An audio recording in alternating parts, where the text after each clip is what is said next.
Assalamualaikum warahmatullahi wabarakatuh. Bertemu lagi pada mata kuliah Aljabar Matriks. Sebelum belajar, jangan lupa berdoa terlebih dahulu. Hari ini kita akan belajar mengenai ekspansi kofaktor. Apa sih ekspansi kofaktor itu? Mari simak penjelasan berikut. Definisi: jika A adalah matriks kuadrat, maka minor entry A, IJ dinyatakan oleh MIJ dan didefinisikan menjadi determinan submatriks yang tetap setelah baris ke I dan kolom ke J dicoret dari A. Bilangan negatif 1 pangkat I tambah J MIJ dinyatakan oleh CIJ dan dinamakan kofaktor entry AIJ. Oke, supaya lebih paham, kita langsung aja ke contoh.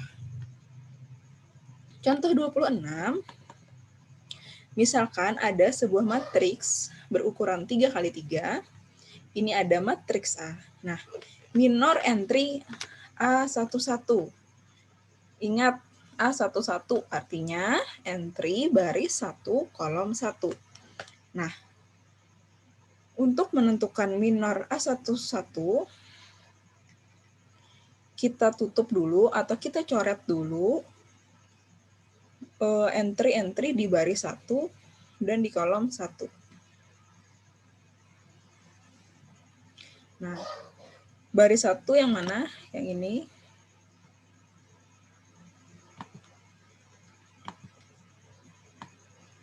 Terus kolom 1 yang ini. Nah, jadi tersisa submatriks 5, 6, 4, 8. Nah, minor dari M11 ini setelah kita coret, jadi tertinggal 5, 6, 4, 8. Nah, determinannya berarti masih ingat cara menghitung determinan matriks berukuran 2 kali 2. 5 dikali 8 kurang 6 dikali 4. Hasilnya 16.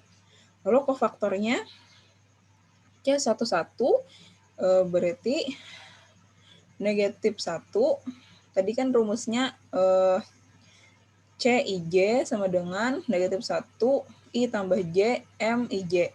Nah, berarti C11 sama dengan negatif 1 pangkat 1 tambah 1. 1 tambah 1 itu maksudnya dari baris 1 kolom 1 dikalikan dengan minor 11 ini. Nah, negatif 1 pangkat 2 hasilnya 1. 1 dikali M11 hasilnya M11. Nah, M11-nya itu adalah tadi 16. Terus, gimana cara menghitung minor entry A32? Nah, A32 berarti artinya baris 3 kolom 2. Baris 3 dan kolom 2. Kita coret. Jadi yang tersisa matriks submatriks 3, negatif 4, 2, 6. Determinannya 3 dikali 6 dikurang negatif 4 dikali 2, hasilnya 26. Nah, cara menghitung kofaktor A32 berarti negatif 1 pangkat 3 tambah 2 dari sini tadi dikali M32. Nah, negatif 1 pangkat 5 itu hasilnya negatif 1. Negatif 1 dikali M32 sama dengan M32. Sama dengan negatif M32, berarti sama dengan negatif 26. Oke, semoga bisa dipahami ya. Kita lanjut. Nah, perhatikan bahwa kofaktor dan minor elemen AIJ hanya berbeda tandanya. Nah, di sini tadi kan C11-nya sama dengan M11. Kalau di sini C32-nya sama dengan negatif M32. Jadi cuma beda tanda positif, negatif seperti itu. Nah, cara cepat untuk menentukan apakah penggunaan tanda positif atau negatif merupakan kenyataan bahwa penggunaan tanda yang menghubungkan cas IJ dan MIJ berada pada baris ke I dan kolom ke J dari susunan ini. Nah, di sini ini kan artinya baris 1 kolom 1. Berarti kan negatif 1 pangkat 1 tambah 1, negatif 1 pangkat 2. Itu kan artinya 1. Terus kalau yang ini kan baris 1 kolom 2. Berarti kan negatif 1 pangkat 1 tambah 2 sama dengan negatif 1 pangkat 3. Sama dengan negatif 1, makanya ini negatif. Ingat, ketika negatif 1 dipangkatkan bilangan genap, maka hasilnya 1. Lalu ketika negatif 1 dipangkatkan dengan bilangan ganjil, maka hasilnya negatif 1. Nah, jadi selang-seling seperti ini, positif, negatif, dan seterusnya. Ke bawah juga selang-seling positif, negatif. Nah, di sini kita bisa lihat C11 itu sama dengan M11. Nih, karena positif. Terus C21 sama dengan negatif M21. Baris 2 kolom 1 yang ini. Negatif kan, makanya ini ada tanda negatif. Terus C12 sama dengan negatif M12 yang ini, C12 sama dengan negatif M12. Terus C22 sama dengan M22 karena positif. Dan seterusnya. Oke, jadi nggak perlu lagi menghitung satu-satu yang negatif 1 pangkat I tambah J tadi. Selanjutnya, tinjaulah matriks 3 kali 3 yang untuk umumnya matriks A ini. Nah, pada contoh 7 yang telah lalu kita sudah dapatkan bahwa determinan A itu, masih ingat metode Sarus, kan A11 dikali A22 dikali A33 tambah A11, A23, A31, dan seterusnya. Ini masih ingat ya rumus determinan ya yang ini. Nah, rumus determinan ini dapat kita tuliskan lagi seperti ini. Ini kan A11-nya sama. Bisa kita kumpulkan jadi ini. Terus A21-nya sama. Bisa kita kumpulkan di sini. Terus A31-nya sama. Bisa kita kumpulkan. Nah, karena pernyataan dalam kurung ini, yang di dalam kurung tuh yang ini ya, tidak lain adalah kofaktor dari C11, C21, dan C31. Nah, lihat ini nih, ini adalah kofaktor dari C11. Lihat, C11 berarti kan baris 1, kolom 1 ditutup. Berarti kan tinggal ini submatriksnya A22 dikali A33 kurang A23 kali A32. Ya ini. Terus yang kedua, 21. Berarti baris 2, kolom 1 yang dicoret. Berarti kan tersisa A12 dikali A33 dikurang A13 dikali A32. Tapi karena ingat, di sini kan harusnya kofaktor A21 itu negatif, makanya ini terbalik. Nah, begitu juga dengan A31. Di A31, kalau kita tutup, baris 3, kolom 1. Yang tersisa submatriks yang ini.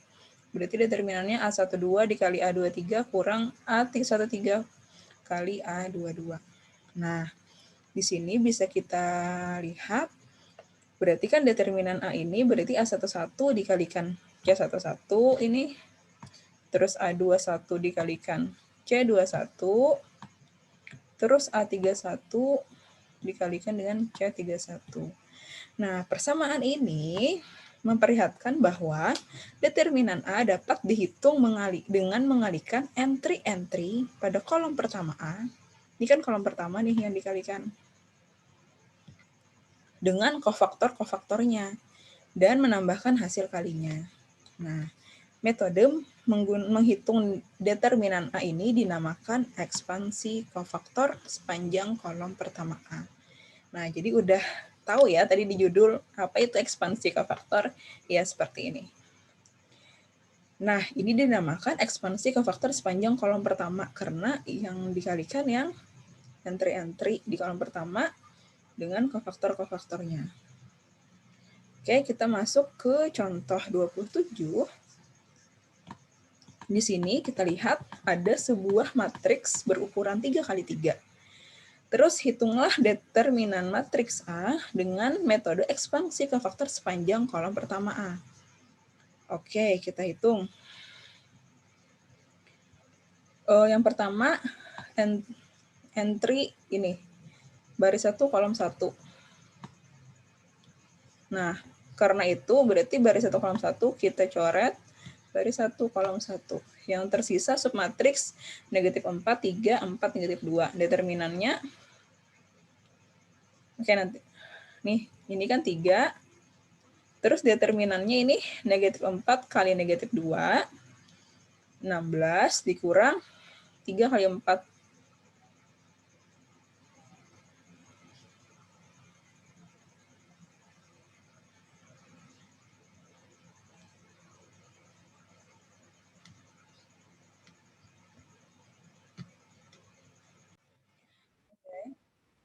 Sorry. Negatif 4 kurang, dikali negatif 2, itu 8, dikurang 3 kali 4. Hasilnya 8 kurang 12, sama dengan negatif 4. Terus lanjut. Di sini lanjut. Nah, selanjutnya ingat, setelah positif berarti negatif ya. Kofaktor yang tadi, setelah positif itu negatif. Di baris 2 kolom 1 ini, kan tadi ingat positif, positif, seperti itu kan tadi. Nah, di sini negatif berarti kofaktornya. Terus negatif 2, ini adalah entry baris 2, kolom 1. Nah, berarti kan baris 2, kolom 1. Kita coret nih baris 2-nya, dan kolom 1-nya tersisa matriks ini, 1, 0, 4, negatif 2.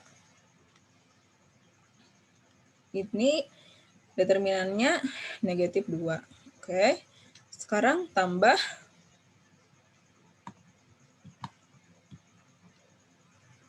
Nah, kita bergerak ke baris 3, kolom 1. 5 dikali, kan dengan ini kita tutup dulu. Nah, tersisa ini matriks, submatriks 1, 0, negatif 4, 3. Nah, ini determinannya adalah 3. Kita hitung, hasilnya adalah negatif 1. Kalian bisa cek juga menggunakan metode Sarus, apakah determinan matriks A ini sama dengan negatif 1. Oke. Selanjutnya, nah, dengan menyusun kembali suku-suku dalam persamaan 2.2 tadi, dan kita mungkin akan mendapatkan rumus-rumus seperti persamaan 2.3. Nah, di sini bisa kita lihat apakah ekspansi kofaktor itu hanya berlaku di sepanjang kolom pertama. Ternyata tidak. Di sini kita lihat ternyata determinan A juga berlaku di kolom yang lain maupun baris yang lain. Nah, di sini kita lihat A11 dikalikan C11, tambah A12 dikalikan C12, tambah 13 dikalikan C13. Lihat ini baris apa yang sama atau kolom apa yang sama? Ini ternyata baris pertama yang sama ya kan? Nah, berarti ini ekspansi kofaktor sepanjang baris pertama. Nah, coba lihat lagi yang kedua. Yang kedua ini yang samanya adalah kolomnya, yakni kolom 1. Berarti ini ekspansi kofaktor sepanjang kolom 1, seperti yang contoh 27 tadi. Dan seterusnya ya. Jadi juga berlaku di baris 2, di kolom 2, baris 3, dan kolom 3. Nah, persamaan ini dinamakan ekspansi kofaktor determinan A. Jadi ternyata ekspansi kofaktor itu tidak hanya sepanjang kolom pertama. Bisa jadi di sepanjang kolom kedua, ketiga, baris pertama, kedua, dan ketiga. Oke, kita lanjut. Teorema 8, determinan matriks A yang berukuran N kali N dapat dihitung dengan mengalihkan entry-entry dalam suatu baris atau suatu kolom dengan kofaktor-kofaktornya dan menambahkan hasil-hasil kali yang dihasilkan. Yakni untuk setiap I di antara 1 sampai N dan J di antara 1 sampai N. Untuk setiap 1 kurang dari I kurang dari N, 1 kurang dari sama dengan I kurang dari sama dengan N, dan 1 kurang dari sama dengan J kurang dari sama dengan N.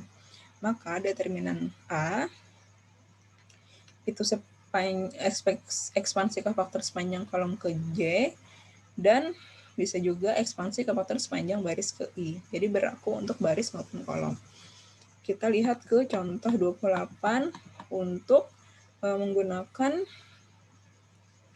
ekspansi yang baris ya, bukan yang kolom. Nah, yang baris berarti ini baris pertama. Ini dulu 3 berarti lah 3 terus berarti dicoret. Yang tersisa negatif 4, 3, 2, 4, negatif 2. Hitung determinannya. Negatif 4 hasilnya. Terus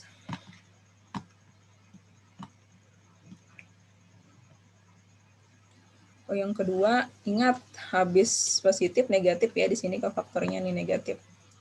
Nah, 1 ini terus berarti ditutup. Nah, tersisa salah coret ya. Tersisa negatif 2, 3, 5, negatif 2, hitung determinannya. Ini. Nah, selanjutnya yang terakhir, ingat ini sepanjang baris pertama. Nah, ini baris pertama. Kita coret. Nah, berarti tersisa ini kan. Negatif 2, negatif 4, 5, 4. Tapi ini 0 dikalikan determinan ini. Kan hasilnya 0. Nah, jadi kita nggak usah ngitung lagi kan determinan yang ini submatriks ketiga. Lalu ini hasilnya negatif 1. Ternyata sama dengan contoh 27 tadi. Contoh 27 dan contoh 28 ini soalnya sama. Hanya di contoh 27 itu tadi ekspansi kofaktornya sepanjang kolom pertama, sedangkan di contoh 28 sepanjang baris pertama. Nah, kita lihat di contoh 27, kita harus menghitung semuanya kan, sedangkan di contoh 28, karena ada yang 0 tadi, kita nggak perlu lagi ngitung yang 0 ini. Nah, kenapa nggak perlu lagi ngitung yang 0? Karena hasilnya pasti akan 0 kan yang ketiga ini. Jadi strategi terbaik untuk menghitung determinan dengan menggunakan ekspansi kofaktor adalah dengan mengekspansikan sepanjang baris atau kolom yang punya bilangan 0 yang terbanyak. Nah, karena ini tadi ada nolnya nih di baris sepanjang baris pertama, di baris pertama ada nolnya, berarti kita gunakan ekspansi kofaktor sepanjang baris pertama. Atau selain sepanjang baris pertama bisa juga ekspansi kofaktor sepanjang kolom ketiga. Jadi kita hanya perlu menghitung 2 perkalian ini saja, nggak perlu yang ketiga seperti itu, karena ada nolnya. Atau misalnya ada lagi baris atau kolom lain yang mengandung 0 lebih banyak, maka itu akan lebih memudahkan ketika menghitung determinan. Nah, ekspansi kofaktor ini dan operasi baris atau operasi kolom, ingat di materi sebelumnya mengenai reduksi baris ataupun reduksi kolom. Nah, ini bisa digunakan sama-sama, bersamaan seperti itu, untuk menyediakan metode yang efektif untuk menghitung determinan. Oke, contohnya gimana sih? ketika dia digunakan bersamaan. Contoh di contoh 29, hitunglah determinan A di mana nih ada determinan matriks 4 kali 4. Nah, di determinan matriks 4 kali 4, kita lihat soalnya. Nah, ingat tadi cari baris atau kolom yang punya 0 terbanyak. Kita lihat di sini, yang punya 0 terbanyak adalah kolom pertama, kolom ke-1. Nah, berarti kita ekspansi ke faktor sepanjang kolom pertama. Nah, di sini kan ketika kolom pertama yang baris 1 kolom 1, kan ini 0, nggak usah lagi dicari. Yang perlu dicari kan hanya yang ini, baris 2 kolom 1. Ingat, baris 2 kolom 1. Faktornya positif atau negatif? Negatif ya. Ingat, positif, negatif, positif, negatif, positif, negatif, positif, negatif, masih ingat? Terus kalau misalnya lupa juga, baris 2 kolom 1. 2 tambah 1, 3. Berarti negatif 1 pangkat 3 sama dengan negatif 1, makanya dia negatif. Ketika jumlah dari baris tambah kolom itu menghasilkan bilangan ganjil, maka dia negatif, ingat. Nah, negatif di sini negatif 1. Jadi nggak usah ditulis lagi satunya. Nah, yang tersisa, karena itu ekspansi ke faktor, jadi yang tersisa hanya matriks ini, negatif 1, 1, 3, 0, 3, 3, 1, 8, 0. Ini kan. Nah, terus kita gunakan lagi operasi yang reduksi baris ataupun reduksi kolom, seperti di teorema 3 yang sudah kita bahas. Kita tambahkan baris pertama pada baris ketiga. Nih, baris pertama negatif 1 tambahkan 1, 0. 1 tambah 8, 9, 3 tambah 0, 3. Supaya apa? Untuk menghasilkan 0 di sini, di bawah yang negatif 1 ini. Nah, ketika kita sudah punya suatu baris ataupun suatu kolom yang punya 0 yang banyak, kita bisa gunakan lagi nih trik yang tadi. Berarti kita ekspansi ke faktor sepanjang kolom pertama ini. Berarti kan yang perlu dihitung hanyalah yang A11 dikali C11 kan. Nah, ini kita coret. Berarti kan negatifnya dari sini, terus negatif 1 didapat dari yang ini tadi, A11-nya negatif 1, terus setelah dicoret kan submatriknya tertinggal 3393. Kita hitung determinannya 3 kali 3, 9, kurang 3 kali 9, 27. 9 kurang 27, negatif 18. Negatif kali negatif 1 kali negatif 18, hasilnya negatif 18. Nah, itu adalah contoh penggunaan ekspansi ke faktor dan operasi baris ataupun operasi kolom secara bersamaan. Jadi kita nggak perlu nih ngitung determinan matriks 4 kali 4 dengan panjang lebar. Kita gunakan aja cara yang lebih singkat. Oke, itu dulu penjelasan mengenai ekspansi ke faktor. Silahkan kita diskusi tanya jawab, dan untuk materi selanjutnya kita bahas di pertemuan mendatang. Terima kasih. Assalamualaikum warahmatullahi wabarakatuh.